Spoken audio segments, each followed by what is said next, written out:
Welcome to Biz Dev Live. Today we're going to be talking about how you communicate and communication styles. Later on today, I'll be on with Steve Spiro, the master connector, and we'll be talking to an expert panel about ways to communicate to different personalities. Today's show, I wanted to talk about communication, just communication in general, because I think it's something that we are learning how to do better over a lifetime. Right now, in addition to trying to get better at communicating every day on this show, I've taken steps to make sure that my communication is improving. Hey, Maria, checking in. Hey, you, thank you so much for watching the show. I'm taking steps to making sure that my communication is improving. And the way that I'm doing that, lots of different ways, but one major way is by being a part of Toastmasters and practicing speeches, putting myself in positions where I am interviewing and doing shows, because presenting a show like this is different than actually being on the other side of the interview and being able to come with a sharp response, good explanation when you're doing a speech, when you're doing a presentation, being able to hold people's attention and provide some really valuable communication, really a big deal. Happy Friday, Susan. Thanks for checking in.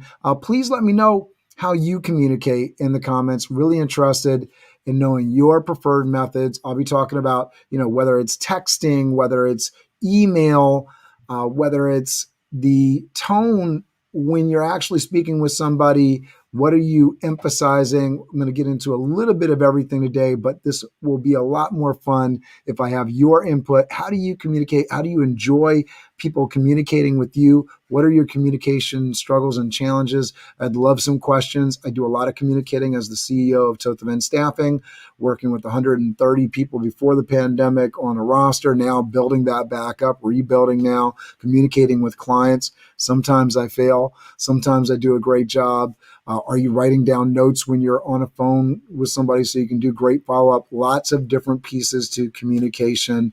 We'll talk a little bit about sales communication. We'll talk a little bit about employee and partner communication. We'll be right back after the Biz Dev theme. Biz Dev Live, weekdays at 11 Eastern Time. Biz Dev Live, weekdays at 11 Eastern Time. Biz D with C, brought to you by Cameron T.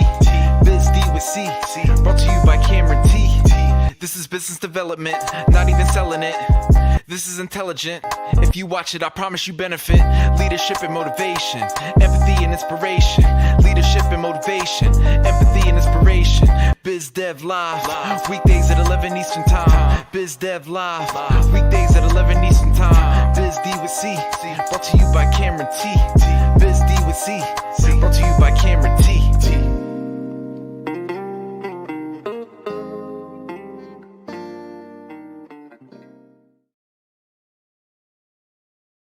Communication is one of those really, really interesting places where there is really no one right way to do it.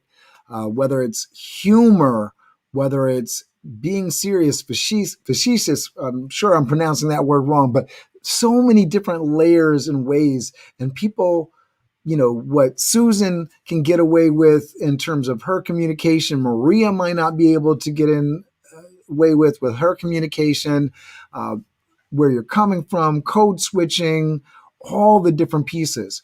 I want to talk a little bit about texting and emailing. One of my pet peeves is people not putting in the needed or necessary information. So being careful with your communication is always a big first step. Making sure that you come across with solid information and not overloading it, right? Not burying the lead. Chris, good morning. Happy Friday. So glad that you're watching in here. Please let me know what your communication challenges or best tips or pet peeves with communication. I'd love to hear from you, Chris, on what your favorite way to communicate with people is, because that's one of the things too. I try to communicate with people through multiple channels. Biz Dev Live. I would really love for anybody that's watching this on LinkedIn to at some point go over to the YouTube channel, check out Cameron Toth on YouTube, hit that subscribe button. And in getting the advice on social media early on, and some people that are really doing great things on YouTube, they're saying, I'm going to go live only on YouTube because that is where the algorithm is. That's where I want people watching. That's where I want the subscribers. But for me, most of the folks that I'm connected to across LinkedIn, 4,000 plus connections on LinkedIn, a little bit under 4,000 people following me on LinkedIn. Those are two different metrics, by the way. And your followers, I think, are the folks that would actually see an alert that you're going live. But just under 4,000 people that are probably, getting some sort of alert potentially that I'm live on LinkedIn. So for me, it was like, I want to be where people are. I love LinkedIn, doing the show with Steve Spiro, the Master Connection series. LinkedIn is my jam. It's this topic place. But we do the YouTube channel. I do the YouTube channel because that's where you can see long-term growth. It lives in a place. It's searchable, SEO, right? I wouldn't be watching this live if it wasn't for LinkedIn. Exactly, Chris, right? So I want to communicate in multiple channels. So when we talk about communicating with clients, with staff, if they text me, I'm not going to say, no, don't text me. I don't love it that a client is texting me. I don't want that communication to be lost, but I utilize technology. I'll copy and paste a text that somebody gets me on the phone into an email and email them back, because maybe that's my preferred method and maybe there's a really good reason for that because I'm protecting the client. And I may text them back, hey, I'm moving this conversation to email so that the thread doesn't get lost. I get a lot of texts during the day, right? So I communicate on multiple channels. I'll go where the person is. If I'm not getting a response from staff and I know that I need to get in touch with somebody, I'll go where I need to go. I don't love being in text and email and then WhatsApp. But if I got to reach out to a staff member on WhatsApp because I got to get a hold of somebody and I got to deliver for a client, I'm going over to WhatsApp and I'm sending a message. I'm not getting annoyed with people because people have their preferred methods and you have to be understanding of that. At the same time, for my employees, I do have a standard rule. Like, I don't want to drive myself crazy. So if we're doing communication for an event, that's on email. And so the expectation is that they are on email. They need to check their email.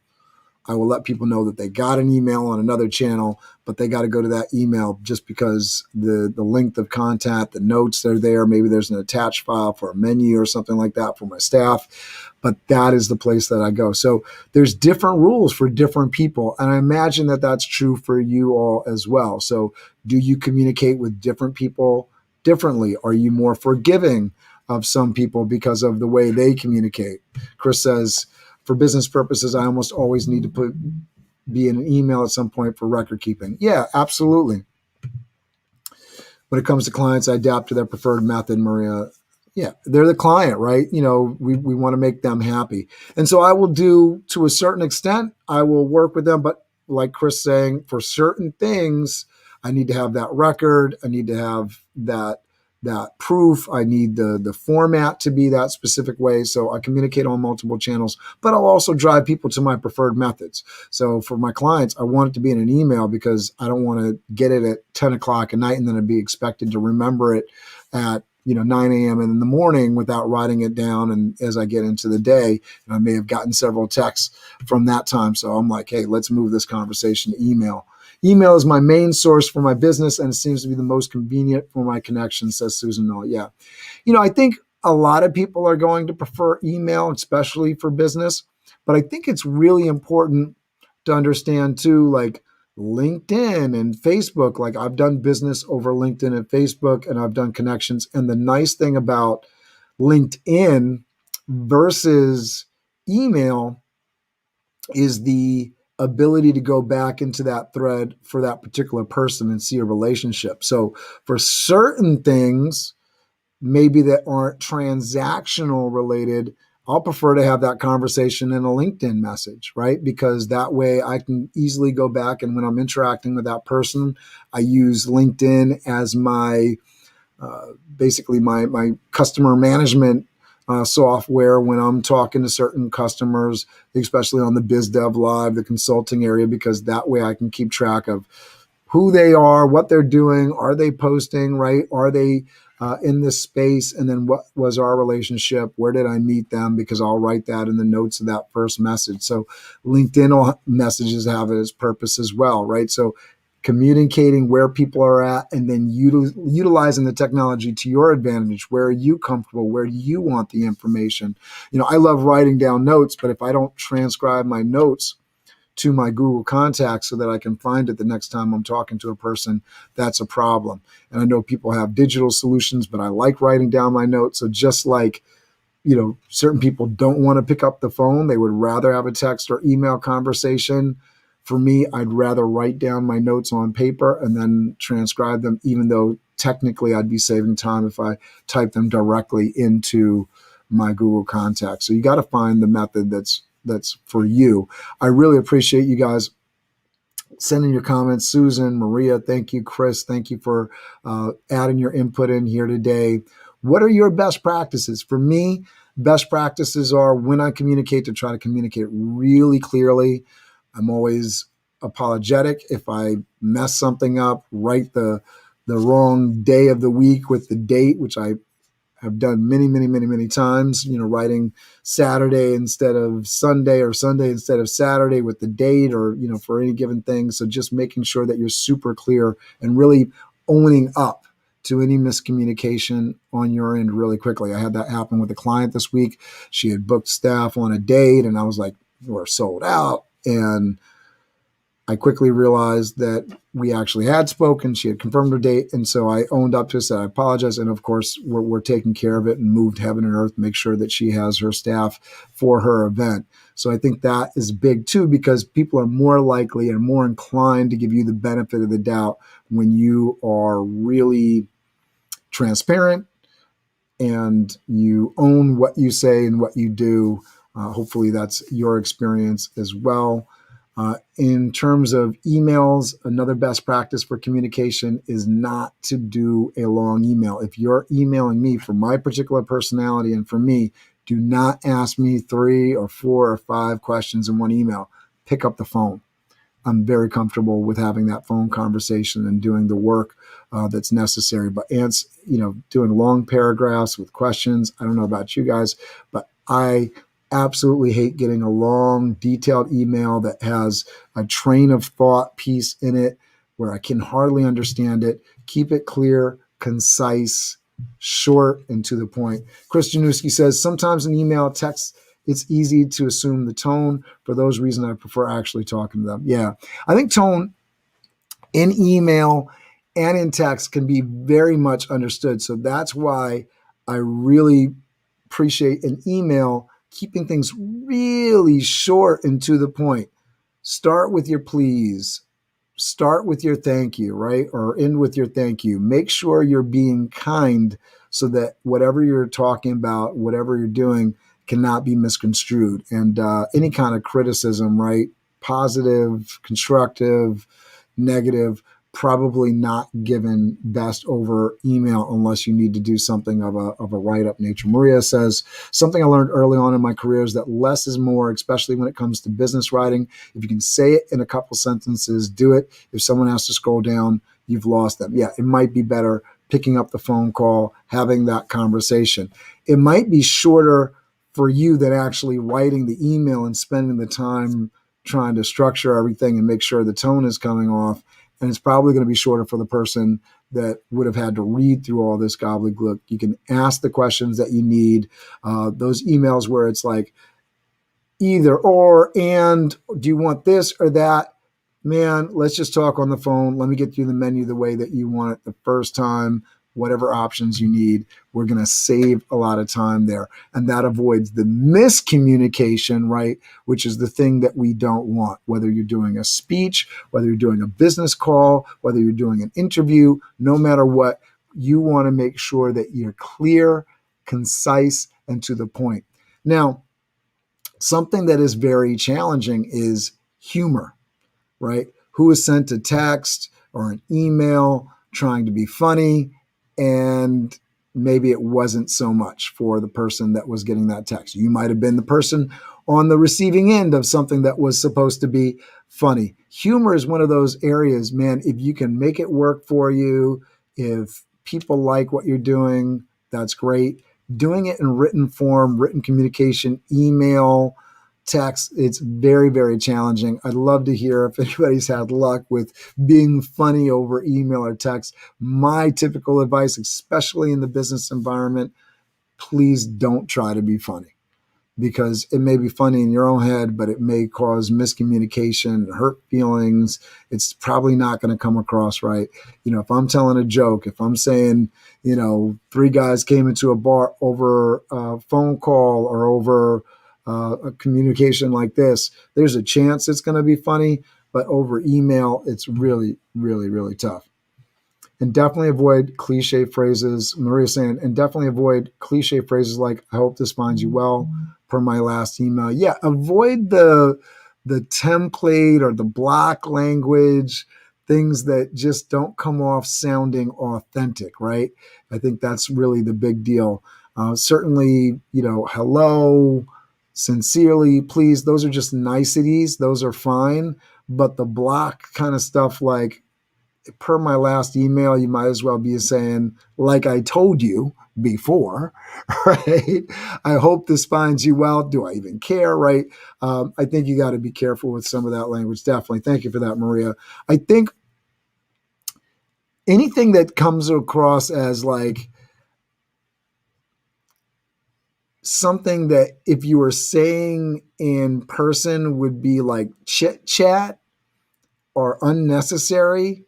How are you? I think I've probably done another video on saying, how are you, right?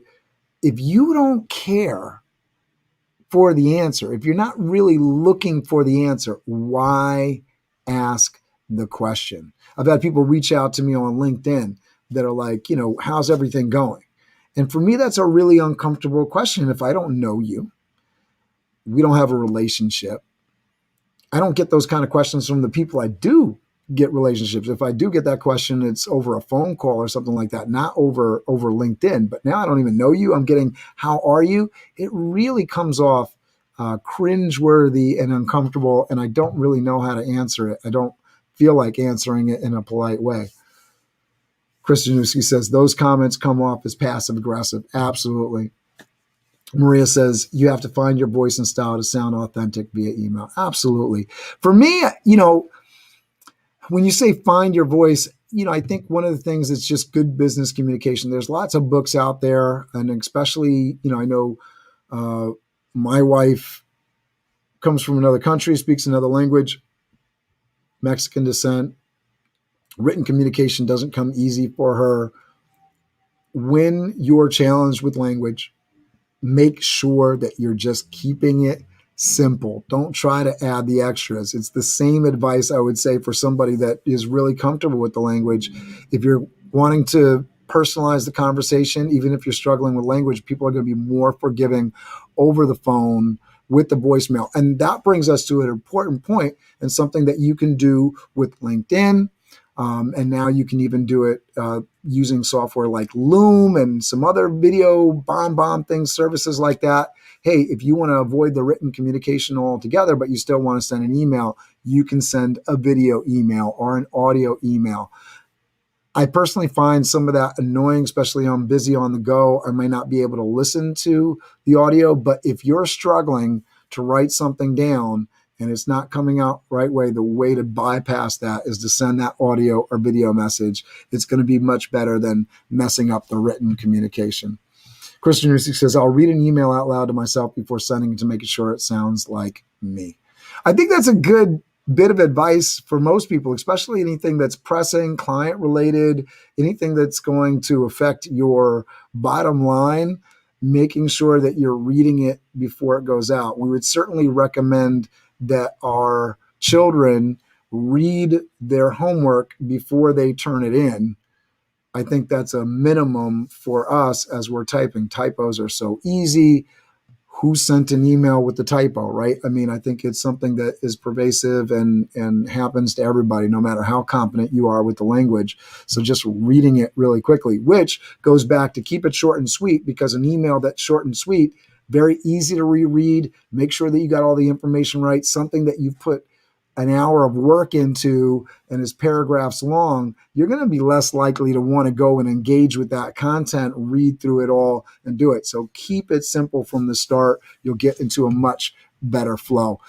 This was a pleasure. I really appreciate all of your feedback and engagement today. Chris, Maria, Susan, thank you so much for tuning in and being a part of this show. Look forward to keeping the conversation going. Today at 2 p.m., Master Connections with Steve Spiros. Also, by the way, on Monday, Biz Dev theme song, getting a little bit of a redo here as I try to make it a little bit more YouTube friendly, less challenging for me on the copyright stuff because I have permission, but it gets flagged. So we've changed up the beat. So look forward to that. Today at 2 p.m. with Steve Spiro, the Master Connection series, we will be talking about communicating with different personalities. Will be an amazing show. I hope you'll tune in then. I'll see you later. Have a great week, and I will see you on Monday for Biz Dev Live. Biz Dev Live, weekdays at 11 Eastern Time. Biz Dev Live, weekdays at 11 Eastern Time. Biz D with C, brought to you by Cameron T. Biz D with C, brought to you by Cameron T. This is business development, not even selling it. This is intelligent. If you watch it, I promise you benefit. Leadership and motivation, empathy and inspiration. Leadership and motivation, empathy and inspiration. Biz Dev Live, weekdays at 11 Eastern Time. Biz Dev Live, weekdays at 11 Eastern Time. Biz D with C, brought to you by Cameron T. Biz D with C, brought to you by Cameron T.